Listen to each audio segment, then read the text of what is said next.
Welcome back. We are on day 136 of our 365 days of Bible study. We are continuing at the moment looking at the statutes and laws of Old Israel, particularly at the moment looking at laws relating to human behavior towards other humans. And at this particular day, we're looking at Deuteronomy chapter 20, verses 5 to 9.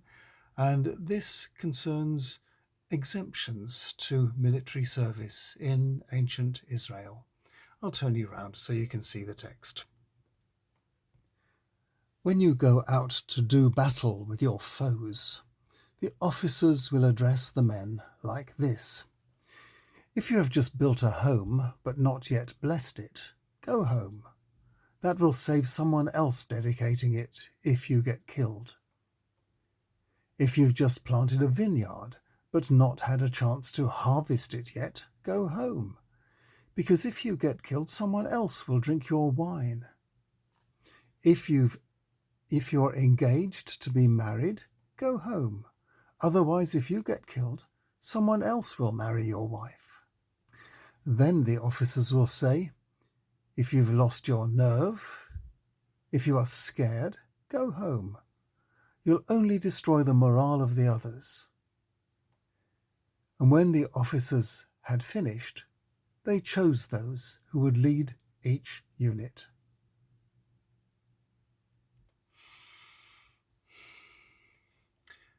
Ancient laws derived from the traditions of the children of Israel, some coming from as long ago as the wanderings of the people in the desert and their encounters with hostile natives, and others from the time of settlement, first to the east and then to the west of the River Jordan.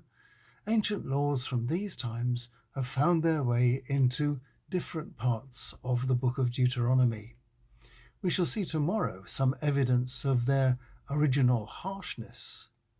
Here, the editors have reinterpreted and softened the old laws. What we see here are two stages of a process which followed the blessing of the army by a Levite. The army leaders then announced what must be taken as a series of examples of the kind of people who ought to go home, whose minds would be on other things and not on the battle. This kind of compassionate leave was good for the survival of the community, of course. Marriage, farming, and home building are mentioned as important concerns. Along with these, the officers now leading a smaller army needed to pay attention to army morale, and they released from the battle lines those who were fearful or had lost their nerve. Now they had an army that was smaller but stronger and more determined to do its task. Armies throughout history have never really been this benign to their troops, and it is a complete surprise to many that such exemptions were even contemplated.